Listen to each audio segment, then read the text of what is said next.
अच्छा चल ठीक है, माता पिता का नाम कैसे रोशन करेगा? नौकरी लगेगी। नौकरी से, जॉब से। अच्छा जॉब का डिसीजन ले लिया है, किस फील्ड में जाना, चल क्या बनेगा? कोई जॉब्स के बारे में हमारे पास कोई ऑब्जेक्टिव होना चाहिए ना। देखो जॉब्स तो बहुत प्रकार की होती हैं, ठीक है। कलेक्टर की भी जॉब होती है, आईएएस की भी जॉब होती है, आईपीएस की भी होती है, आईएफएस की भी होती है। एसएससी सीजीएल में चले जाओ तो उन वहाँ पे बहुत सारी जॉब्स होती हैं, ठीक है। पीएससी डिपार्टमेंट में चले जाओ, डीएसपी की जॉब होती है, एसपी की जॉब होती है। आखिर 10th क्लास में आप क्यों पढ़ रहे हो?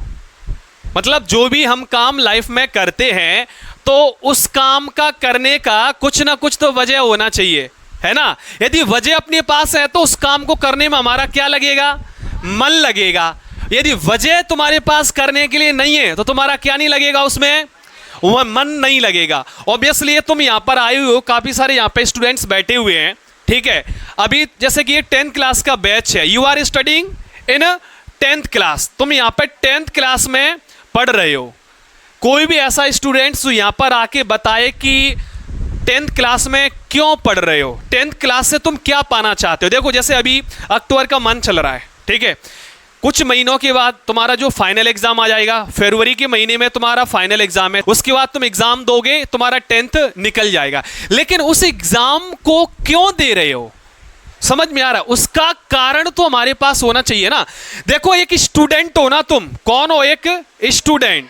तो स्टूडेंट्स को रीजन पता होना चाहिए अपने काम का। मैं तो ये बोलता हूं चाहे आप स्टूडेंट हो कि नहीं, कोई भी आप व्यक्ति हो, यदि आपको अपने काम करने का कारण पता है ना, क्या पता है?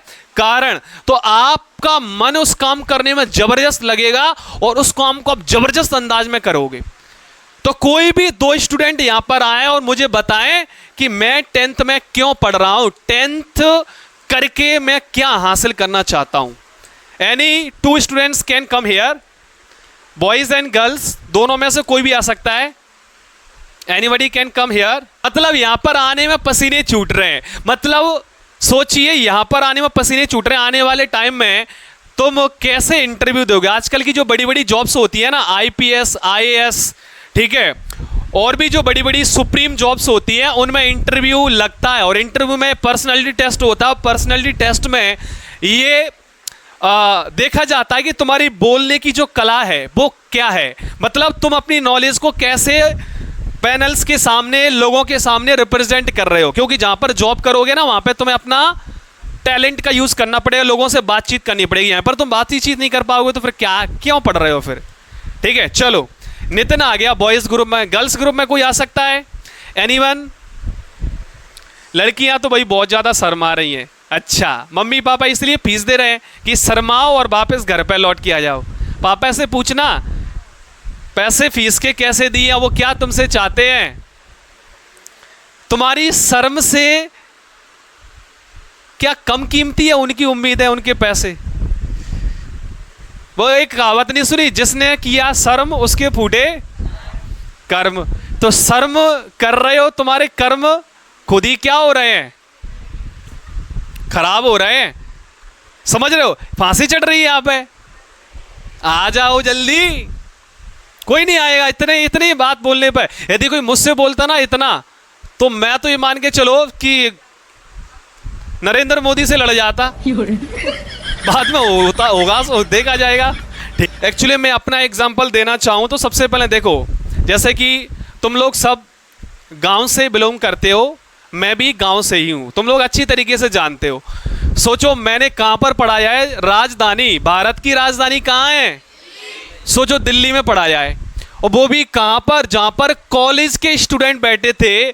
यदि मैं सोचता कि मेरे अंदर इतना कॉन्फिडेंस नहीं कि कॉलेज के स्टूडेंट्स को मैं पढ़ा पाऊँ, मैं ये सोचता कि पता नहीं मैं ऐसा क्या बोल दूंगा कि कॉलेज के बच्चों को बुरा लग जाए, मैं यदि ये सोचता कि मैं जो बोलूँगा या पढ़ाऊँगा वो बच्चों को पसंद पता नहीं आएगा कि नहीं आएगा, तो क्या मैं वहाँ पे पढ़ा पाता? भरोसा सबसे पहले किस पे होना चाहिए? खुद पर ध्यान रखना। यदि तुम खुद पर भरोसा करते हो तो भगवान भी तुम पर भरोसा करता है। यदि तुम खुद पर भरोसा नहीं करते तो भगवान भी तुम पर भरोसा नहीं करेगा। फिर कल को ये मत बोलना कि हमारी किस्मत खराब है। हमारी किस्मत के हम ही जन्मदाता हैं। शर्मा लो तो अनेकों अनेक अपॉर्चुनिटी जो है, अवसर हैं, वो तुमसे दूर चले जाएंगे। और शर्म को छोड़ के आगे आ जाओ तो तुम ये मान के चलो गेम कर जाओगे, बहुत बड़ा अपनी जिंदगी में करोगे। डर के आगे जीत है, शर्म के आगे भी जीत है। अच्छे कामों में कभी शर्म नहीं करनी चाहिए। काम शर्म करो बुरे कामों में, काम हमारे कोई गलत है, गाली देने में शर्म करो, मक्कारी करने में शर्म करो, बड़ों का अपमान वहां पे कर रहे हो तो उसमें शर्म करो, इन चीजों में शर्म करो। जहां पर अपने टैलेंट की बात आती है, खुद के टैलेंट को 100 लोगों के सामने, 500 लोगों के सामने रखने की जहां पर बात आती है, तो दिल खोल के अपने टैलेंट का प्रदर्शन करो। अरे ज्यादा से ज्यादा क्या होगा, हम ठीक से बोल ही तो नहीं पाएंगे, सब धीरे धीरे ही सीखते हैं। नरेंद्र मोदी आज भारत के सबसे ताकतवर नेता है। क्या पैदाइशी वो ऐसे ही थे? नहीं थे, उन्होंने भी प्रैक्टिस किया है। उनका देखना बायोग्राफी नरेंद्र मोदी जी की, स्टार्टिंग में उन्होंने कितना संघर्ष किया है, कितना खुद को उन्होंने घिसा है। घिस घिस के एक हीरा होता है तब वो हीरा बनता है, कोहिनूर ऐसे ही नहीं बनता, खदान में वो नॉर्मल होता है।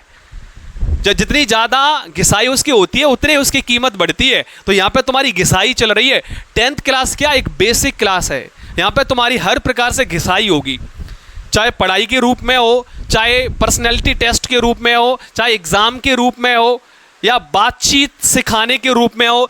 जितना तुम बेहतर 10th क्लास करोगे उतना ही ज़्यादा तुम आगे जीवन में बढ़ पाओगे। और ऐसे शर्मोगे ना तो इससे किसी को कोई फर्क नहीं पड़ रहा। समझ में आ रहा? फर्क सिर्फ तुम्हें और तुम्हारे माता पिता को पड़ रहा है। इसमें मुझे कोई फर्क पड़ेगा, अगली साल यहाँ पे कोई दूसरे बच्चे बैठे होंगे। बात समझ में आ रही है? लेकिन क्या तुम्हारे पास तुम्हारी जिंदगी के अलावा कोई दूसरा ऑप्शन है? नहीं है ना, तो डर के आगे। बात समझ में आ रहा है? चल तू बता बेटा, चल क्यों 10th करा? 10th से तू क्या करना चाहता? सर मैं 10th से अपने माता पिता का नाम रोशन करना चाहता हूँ। अच्छा चल ठीक है, माता पिता का नाम कैसे रोशन करेगा? नौकरी लगेगी। नौकरी से, जॉब से। अच्छा जॉब का डिसीजन ले लिया है, किस फील्ड में जाना? चल क्या बनेगा? कोई जॉब्स के बारे में हमारे पास कोई ऑब्जेक्टिव होना चाहिए ना। देखो जॉब्स तो बहुत प्रकार की होती हैं, ठीक है। कलेक्टर की भी जॉब होती है, आईएएस की भी जॉब होती है, आईपीएस की भी होती है, आईएफएस की भी होती है, एसएससी सीजीएल में चले जाओ तो उन वहाँ पे बहुत सारी जॉब्स होती हैं, ठीक है। पीएससी डिपार्टमेंट में चले जाओ, डीएसपी की जॉब होती है, एसपी की जॉब होती है, तहसीलदार की, पटवारी, बहुत सारी चीज़ों की जॉब होती है। तो एक टारगेट तो होना चाहिए ना कि 10th क्लास में जो पढ़ रहा हूँ मैं इसलिए पढ़ रहा हूँ, इसमें अच्छी परसेंटेज लाऊंगा, उसके बाद मैं ये वाली जॉब पर जाना चाहता हूँ। क्या डिसीजन लिया? डॉक्टर बनने का लिया है। Very good, clapping for him. Very good, take your seat. बहुत अच्छी बात है कि इस लड़के ने कम से कम अपना जो सपना है वो सभी के बीच में रखा। और देखो मुझे लगता है ये जो सपना है ना वो 10th क्लास में बनना चाहिए। पूछो पता है क्यों? देखो मैं तुम्हें क्लियर करना चाहता हूं, 2 मिनट थोड़ा सा लूंगा। यदि मान के चलो तुम्हारा 10th क्लास में तुम्हारा ड्रीम क्लियर हो जाता है, जैसे कि इस लड़के ने अभी बताया, ठीक है, नितिन ने, कि ये क्या बनना चाहता है? डॉक्टर बनना चाहता है। अब देखो यदि 10th क्लास में तुम्हारा ड्रीम क्लियर है ना, तो 11th क्लास में डॉक्टर बनने के लिए बायो लेना पड़ेगा तुम्हें। क्या लेना पड़ेगा? बायो। तो यहां पर ही ये जो सब्जेक्ट है वो तुम्हारे सपने के अकॉर्डिंग तुम चूज करोगे। यदि 10th क्लास में तुमने ये डिसाइड नहीं किया ना कि तुम्हें क्या बनना है, किस जॉब में जाना है, तो तुम्हारी पहली गलती होगी 11th क्लास की। जब तुम 11th में जाओगे ना तो अलग अलग तुम स्ट्रीम चूज करोगे, ठीक है। कोई बायोलॉजी लेगा, कोई मैथ्स लेगा, कोई कॉमर्स लेगा, कोई एजी लेगा। और जिसने सपना ही नहीं बनाया वो 11th में क्या करेगा? गलत डिसीजन लेगा, गलत सब्जेक्ट लेगा।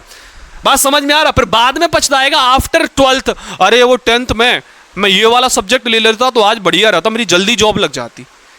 अरे भाई साहब, जब टीचर ने कहा था कि 10th में बेटा ड्रीम बनाओ, अपनी ड्रीम जॉब 10th में डिसाइड करो, क्योंकि 11th में तुम्हें डिसाइड करना है अपने सब्जेक्ट, ठीक है ना। तो 11th में तुम्हें करना चाहिए। अब इस लड़के ने क्लियर बता दिया मुझे डॉक्टर बनना है, तो इसके लिए क्या फील्ड हो गई? बायो होगी कि नहीं? 11th में इसको बायो लेना पड़ेगी साइंस में, ठीक है। बायो के बाद इसको किसकी तैयारी करनी पड़ेगी? नीट की तैयारी करनी पड़ेगी, नीट को क्रैक करना पड़ेगा। उसके बाद ये एमबीबीएस के लिए जा सकता है, एमबीबीएस के बाद एमडी करेगा, वो डॉक्टर बन जाएगा। बात समझ में आ रहा है? तो इसलिए मैं कहता हूं 10th क्लास के स्टूडेंट्स को कि ड्रीम एकदम 10th क्लास में क्लियर होना चाहिए, एकदम रास्ता साफ होना चाहिए। हमें किधर जाना है भाई? इधर जाना है।